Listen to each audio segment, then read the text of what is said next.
Hey, my name's Noah Bennett. I'm 27 and I work as an electrical engineer for a mid-sized firm in Rochester, New York. It's a solid job. Steady hours, good benefits, the kind of thing that keeps the lights on in my small ranch-style music house on the outskirts of town. The neighborhood is quiet, the sort of suburban spot where people mow their lawns every Saturday and wave from their driveways without stopping to chat. I've lived here alone for about 3 years now, ever since my last relationship fizzled out. It wasn't dramatic. We just grew apart, and I decided it was time to focus on myself. No hard feelings, no big regrets. Life's been simple since then. Work during the week, maybe a beer with buddies on Friday nights, and tinkering with projects in my garage on weekends. Across the street lives Evelyn Harper. She's 38, a university lecturer teaching English literature at the local college. She moved in about a year ago, right after her divorce, though I didn't know that at first. Evelyn's the type of woman who carries herself with quiet grace, tall, with shoulder-length auburn hair she often ties back, and eyes that are a deep hazel, always seeming a little distant, like she's holding back a story. She dresses neatly, simple blouses and skirts, nothing flashy, but there's an elegance to her that makes you notice. I figured her out slowly through those small neighborly interactions. We'd nod hello when I was checking the mail, or she was watering her flower beds. Once during a rainstorm, I helped her carry groceries from her car to her porch. In return, she'd occasionally drop off a plate of homemade cookies. Oatmeal raisin, my favorite, though I never told her that. Our exchanges were always polite, nothing more. I'd fix a flickering light in her garage one afternoon, and she'd thank me with a cup of coffee on her front steps. She didn't join the block parties much, preferring to keep to herself. But when she did show up, people gravitated toward her. There was something about Evelyn, a subtle strength mixed with a hint of sadness, that made you want to know more. I caught myself wondering about her life sometimes, but I never pried. We were just neighbors after all. That changed on a warm Saturday evening in late summer. Old Mr. Wilkins, the guy down the block who'd lived here forever, was turning 80. He threw a casual backyard bash for the whole neighborhood, string lights draped between the trees, a playlist of old jazz standards humming from a portable speaker, and the smell of burgers and hot dogs sizzling on the grill. Kids ran around chasing fireflies, and the adults clustered in groups, laughing over plastic cups of beer and wine. I showed up with a six-pack and a store-bought cake, figuring it would be a low-key night. Evelyn was there too, surprisingly, standing off to the side in a light blue sundress, sipping red wine and chatting with a couple of the older ladies from the street.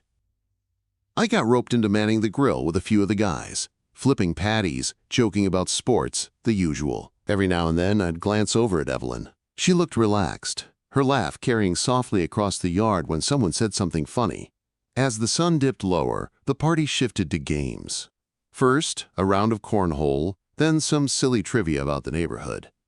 Eventually, someone suggested truth or dare light. But it morphed into this old tradition they called mock proposals. The rules were simple. Draw a slip from a hat, and if you got the loser one, you had to fake propose to your partner or anyone single for laughs. I wasn't planning to play. I didn't have a girlfriend, and it seemed dumb. But the guys ribbed me. Come on, Noah. Live a little, and before I knew it, I was in. Slips went around, and damn if I didn't pull the short straw. The yard erupted in cheers and whistles. Propose to who? I laughed, playing it off. I'm flying solo here. They hooted more, suggesting random names, but my eyes landed on Evelyn across the way. She was watching, a small smile tugging at her lips, like she knew exactly what was coming. In that split second, with everyone egging me on, I grabbed a cookie from the dessert table, round and plain like a makeshift ring, and walked over to her. The crowd quieted a bit as I knelt dramatically on one knee, holding out the cookie. "Evelyn Harper," I said, my voice louder than I intended. "Will you marry me? I promise to fix every outlet in the house, mow the lawn forever, and eat your cookies for the rest of my life." Laughter exploded around us. "Claps! Whoops!" someone yelling. "Say yes." I expected her to blush, maybe wave it off with a joke, but Evelyn just looked down at me, her expression calm, almost serious. She tilted her head slightly, her eyes locking onto mine in a way that made my heart stutter. Then, clear as day, she said, "I thought you'd never ask." The yard went silent for a beat, then erupted again, but this time with surprised murmurs mixed in. I stood up, cookie still in hand, not sure if she was playing along or something else. Her smile lingered, soft and genuine. And in that moment, under the string lights, I realized the joke wasn't just a joke anymore. It had cracked open a door I didn't even know was there. The party wrapped up around 10 p.m., with people lingering in small groups, still chuckling about the games and the food. Mr. Wilkins hugged everyone goodbye, and the neighbors trickled out into the night, carrying leftover plates and empty coolers. I walked Evelyn to her door, just across the street from mine, under the glow of the street lamps. "That was unexpected," I said, rubbing the back of my neck, trying to play it cool. She paused on her porch steps, turning to face me with that same enigmatic smile. "Life's full of those," she replied softly. "Good night, Noah." The door clicked shut behind her, and I stood there for a moment, the echo of her words hanging in the air like the jazz music fading from the yard. Back in my house, I tossed my keys on the kitchen counter and collapsed onto the couch, staring at the ceiling fan, spinning lazily above. Sleep didn't come easy that night. My mind kept replaying the moment, her eyes locking onto mine the way her voice had cut through the laughter. Was it just a joke? Or had I accidentally tapped into something real? I'd always seen Evelyn as composed, almost untouchable.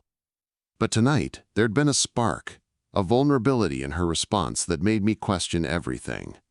By morning, I was still turning it over in my head, but one thing was clear. I couldn't let it hang there unresolved. I stopped by the corner florist on my way back from a quick jog, picking up a small bouquet of wildflowers. Nothing flashy, just daisies and some greenery, the kind that looked like they could have come from her own garden. It was an impulse, really, but I told myself it was just a thank you for the cookies she'd given me a week earlier. I crossed the street, heart pounding a little harder than it should have, and knocked on her door. She answered in jeans and a loose sweater, her hair down for once, looking surprised but not displeased. "Noah, everything okay?" Yeah, I said, holding out the flowers. "Just thought these might brighten your morning. Thanks again for those cookies last week." She took them, her fingers brushing mine briefly, and her expression softened. "That's sweet. Come in, I've got coffee brewing." I followed her into the kitchen, the space warm and inviting with stacks of books on the counter and a vase of dried herbs by the window. She poured 2 mugs and we sat at the small table, the steam rising between us. The awkwardness lingered for a minute, but then she broke it about last night. "That proposal, everyone's probably still talking about it," I laughed nervously. "Yeah, I didn't mean to put you on the spot. It was just the game." She stirred her coffee, her eyes meeting mine over the rim of her mug. It was funny, but it got me thinking. We talked then, really talked for the first time, beyond surface-level chit-chat. I opened up about my job, the long hours troubleshooting circuits and wiring, the satisfaction of making things work, but also the isolation of it. "I love what I do," I admitted, "but sometimes I feel like I'm just going through the motions, like I'm young enough to chase dreams, but old enough to know better. And after my last breakup, I don't know, it's been quiet." Evelyn listened, nodding thoughtfully, and then she shared her side. "My marriage lasted almost 10 years, she said, her voice steady but laced with a quiet ache. He was older, had a son from his first marriage. I tried to be the perfect stepmom, the perfect wife, hosting dinners, supporting his career, but it was exhausting. There were cracks I ignored for too long. He started staying out late, making excuses. Turned out there was someone else, younger, less complicated. The divorce was messy but necessary. I moved here to start over, but some days it feels like I'm just existing." I set my mug down, feeling a pull toward her that I couldn't explain. "That sounds heavy." "I'm sorry you went through that." She shrugged, but her eyes glistened slightly. "It's in the past, but it makes you question if you're ready for anything new, especially with someone younger." There it was, the age gap hanging unspoken until now. I leaned forward. "Evelyn, I don't care about that. Age is just a number. What matters is how I feel when I'm around you." Like I'm not just fixing things, but building something real. She looked at me then. Really looked. And for the first time, I saw the walls come down a fraction. You're kinder than you let on. Noah. From that morning on, things shifted. We started texting. Simple stuff at first, like sharing a funny article or asking about each other's day. How was the lecture? I'd ask, and she'd reply with a story about a student who finally got excited about Shakespeare. Calls followed late evenings, where we'd talk about books she'd recommended or projects I was working on. One night, she shared a photo of her cat perched on the fence between our yards, captioning it, "Our little bridge." I smiled at my phone, realizing how much I looked forward to those messages. A week later, she invited me over for dinner. "Nothing fancy," she said, "just pasta and salad." Quote. I showed up with a bottle of wine, and she greeted me at the door in a casual blouse, the kitchen smelling of garlic and herbs. We ate at her dining table, the conversation flowing easily about her passion for teaching, my love for hiking trails outside the city. As we cleared the plates, she reached for a glass and it slipped from her hand, shattering on the floor. "Oh no, I'm so sorry," she said, bending down quickly, her cheeks flushing. I knelt beside her, picking up shards. "Hey, it's just a glass, no big deal." Quote. Our hands touched as we cleaned up and she paused, looking up at me. "You don't have to be perfect with me, Evelyn," I whispered. She didn't pull away.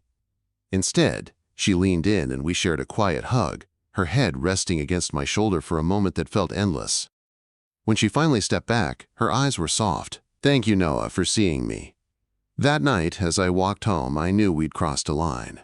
Not dramatically, but gently, like stepping into a new room together. As the weeks turned into months, the shift between Evelyn and me felt both exhilarating and terrifying. What started as a playful moment at the party had blossomed into something undeniable. Texts that stretched late into the night, shared dinners that lingered longer than planned, and those quiet hugs that said more than words ever could. But with that came the reality of the world around us. And it didn't take long for the whispers to start. It began innocently enough with the neighborhood grapevine. Rochester suburbs might seem sleepy, but gossip travels fast here. A few days after our first real dinner, I ran into Mrs. Thompson, the chatty retiree, 2 doors down while I was out jogging. She waved me over with a knowing smile. "Noah, dear, I hear you and Evelyn are getting quite friendly. She's a lovely woman, divorced, you know. Just be careful, she's got a few years on you." I forced a polite laugh, muttering something about just being good neighbors, but her words stuck like burrs. By the end of the week, it was everywhere. At the local hardware store, the cashier, a guy I'd known since high school, grinned as he rang up my light bulbs. "Heard about you and the professor across the street. Bold move, man." I played it off, but inside it gnawed at me. Were we that obvious already? Evelyn handled it better than I did, at least on the surface. She'd laugh it off when we'd walk together to the corner market, but I could see the tension in her shoulders. One afternoon, as we sat on her porch sipping iced tea, she brought it up. "The ladies at my book club were asking about you today." Subtle as a sledgehammer. "That young engineer neighbor of yours seems sweet." She rolled her eyes, but her voice had an edge. I told them we're friends, but they don't buy it. I reached for her hand. "Does it bother you?" She squeezed back a little. "Not because of you, but because it reminds me how people see us. I'm the older divorce, say, and you're the young guy who could have anyone." I shook my head. "Let them talk. We're not hurting anyone." But the pressure didn't stop at the neighbors. My family got wind of it soon after, probably from my sister who'd visited and noticed how often I mentioned Evelyn. Mom called one evening while I was tinkering in the garage. "Noah, honey, your aunt ran into Mrs. Wilkins at the grocery store. She mentioned you and that woman across the street, Evelyn, right? She's older than you, isn't she?" I wiped grease from my hands, sighing, "Yeah, Mom, she is 11 years. But she's amazing, smart, kind, makes me want to be better." There was a pause on the line. "I'm happy if you're happy, but think about the future. What if she doesn't want kids? What if things get complicated down the road? You're still young. Don't rush into something that might not last." Her words hit hard, echoing doubts I'd buried. I defended us. "Age doesn't define us, Mom. She's been through a lot, and so have I. But after hanging up, I stared at my phone, wondering if she was right. That night, I texted Evelyn, "Talk to my mom, she's worried." Her reply came quick. Mine would be too, but we'll figure it out. Evelyn's insecurities surfaced more openly as the rumors swirled. One weekend she caught a cold. Nothing serious, but enough to keep her home. I showed up unannounced with chicken soup from the deli and a stack of her favorite novels I'd borrowed from the library. She answered the door in pajamas, her nose red, looking vulnerable in a way that tugged at me. "You didn't have to," she said, "but let me in anyway." I heated the soup while she curled up on the couch under a blanket. As we ate, she grew quiet. "Noah, sometimes I wonder if this is fair to you. I'm 38. I've got baggage.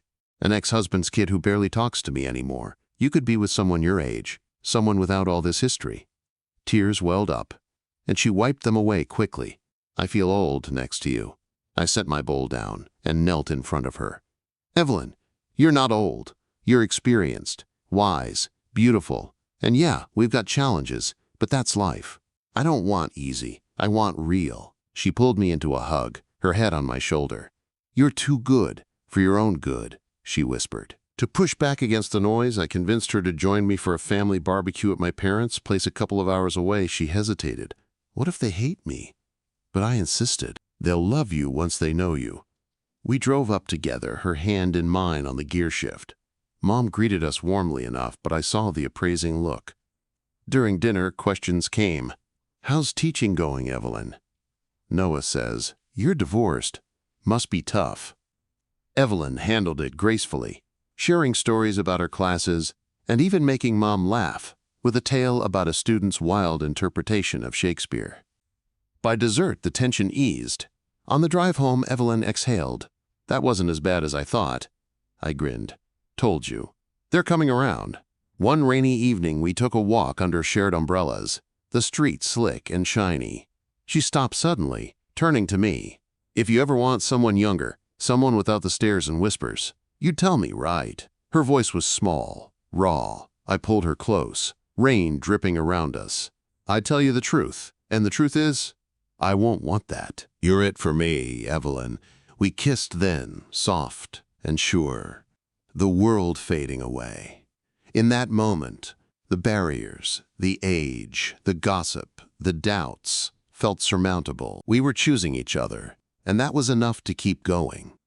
After that rainy walk where we sealed our commitment with a kiss that felt like a promise, Evelyn and I decided it was time to stop tiptoeing around the edges of our relationship.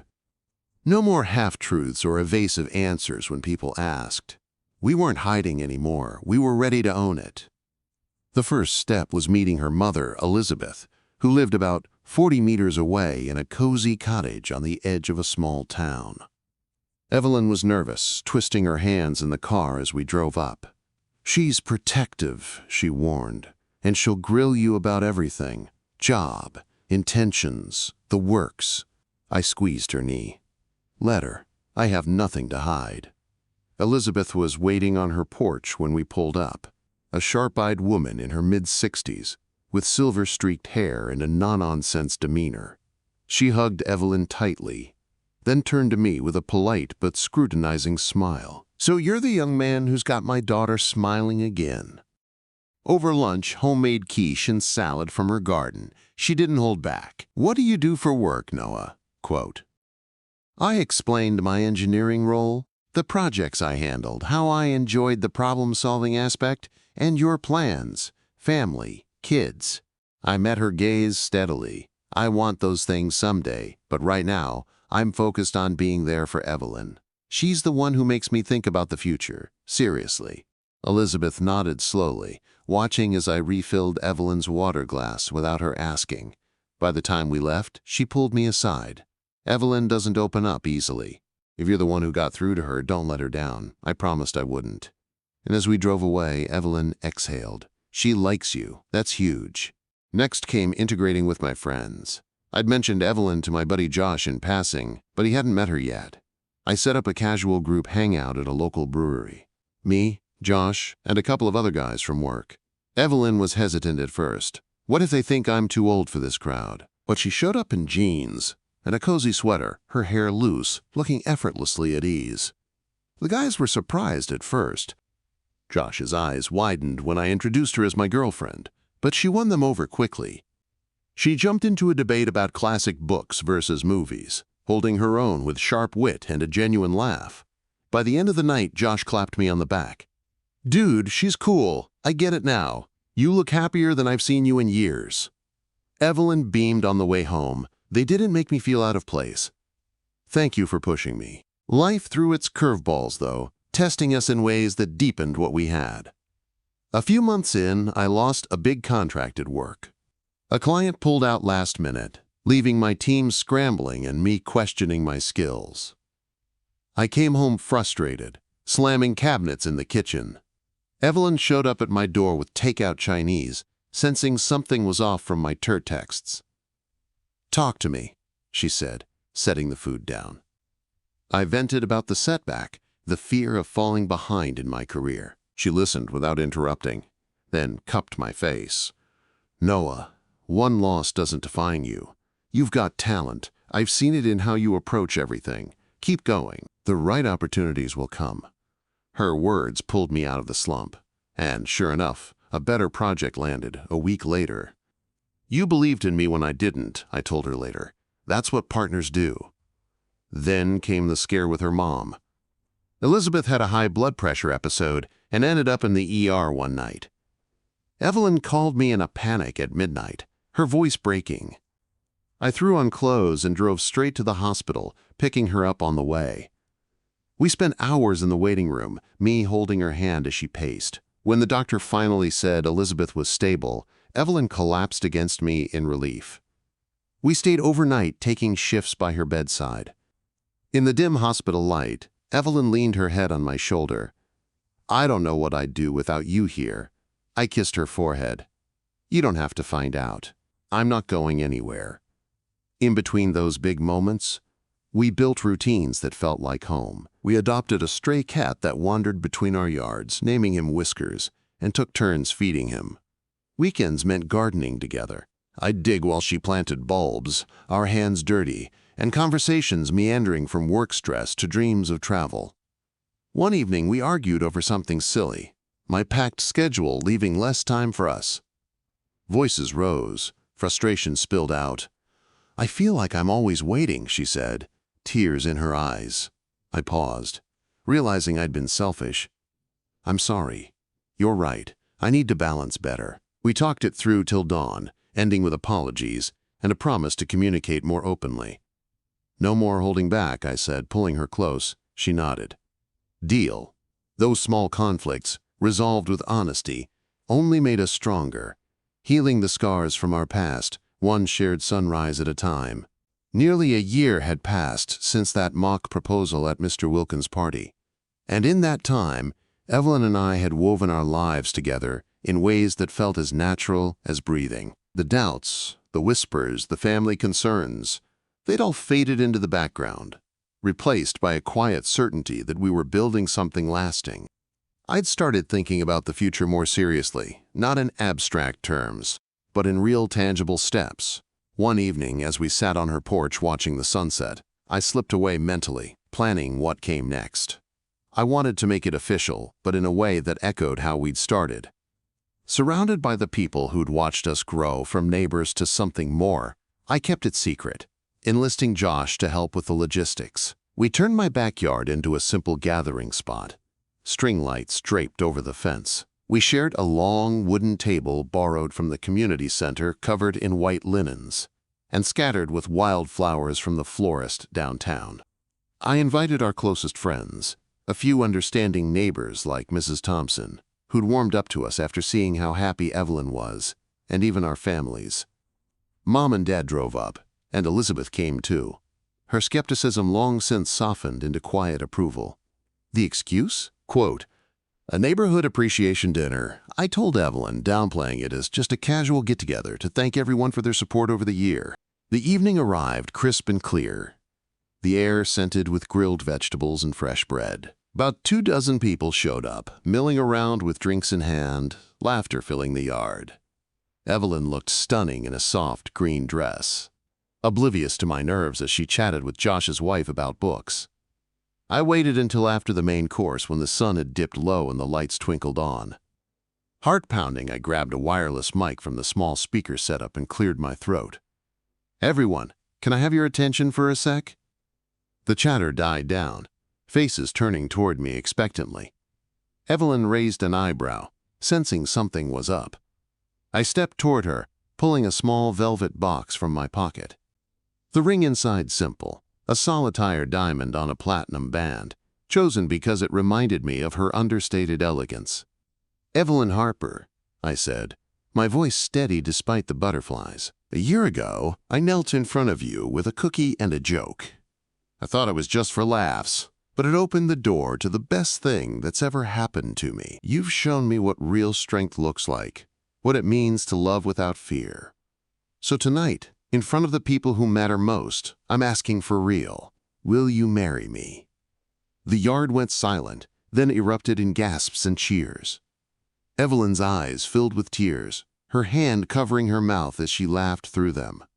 "Noah, yes, 1,000 times, yes." I slipped the ring on her finger, and she pulled me into a kiss, the crowd whooping around us. We didn't want a big wedding. Neither of us craved the spotlight after everything we'd navigated. Instead, we planned a small ceremony in a nearby park under a canopy of oak trees, turning gold with fall. It was intimate. My parents, Elizabeth, Josh, and a handful of friends, even Mr. Wilkins in his best suit. Evelyn walked down a petal-strewn path in a flowing ivory gown, simple and timeless, her hair adorned with a few fresh daisies. I stood there in a gray suit, heart swelling as Elizabeth gave her away with a proud nod. The officiant kept it short. Vows we wrote ourselves. "Evelyn," I said, voice thick with emotion, "I promise to stand by you through every storm, to fix what breaks and cherish what doesn't. You've made me a better man, and I'll spend every day showing you how much you mean to me." She replied, tears glistening, "Noah, you saw past my walls when I couldn't. I promise to love you fiercely, to grow with you, and to never take our second chances for granted." The reception was back at our shared fence line, now symbolically ours, with picnic tables, string lights, and a playlist of our favorite songs. Toast flowed. Mom raised her glass to unexpected love, and Elizabeth whispered to me later, "You've given her back her spark." We danced under the stars, her head on my shoulder, whispering about the life ahead. Married life settled into a rhythm that felt right, simple, grounded. We combined our homes, turning Evelyn's place into ours, with small touches. Bookshelves for her novels, a workbench in the garage for my tools. Mornings meant coffee on the porch, her reading aloud from a poem while I sketched wiring diagrams. We gardened together, planting bulbs that would bloom come spring, and Whiskers the cat became our constant companion, curling up between us on the couch during movie nights. There were arguments, of course, over my long work hours or her tendency to bottle up stress from grading papers. One night, it escalated. "I feel like you're pulling away," she said, frustrated after I'd canceled a date for an emergency job. I snapped back, tired from the day, but we didn't let it fester. We sat down, talked it out until the anger cooled. "I'm sorry," I said, pulling her close. "I don't want to lose sight of us," she nodded. "Me neither. We'll do better." Those moments, raw and real, only strengthened us, proving we could weather the small storms. Evelyn often reminded me, "Don't grow up too fast for me, Noah. Just be you." And I'd reply, "As long as you keep choosing me, nothing else matters." Quote. In the end, I realized happiness isn't about finding the perfect match. It's about embracing the imperfect one who helps you grow, who stands with you through the judgments and joys. Our house, once two separate homes divided by a fence, now glows with shared light every evening. And in that warmth, we found our forever.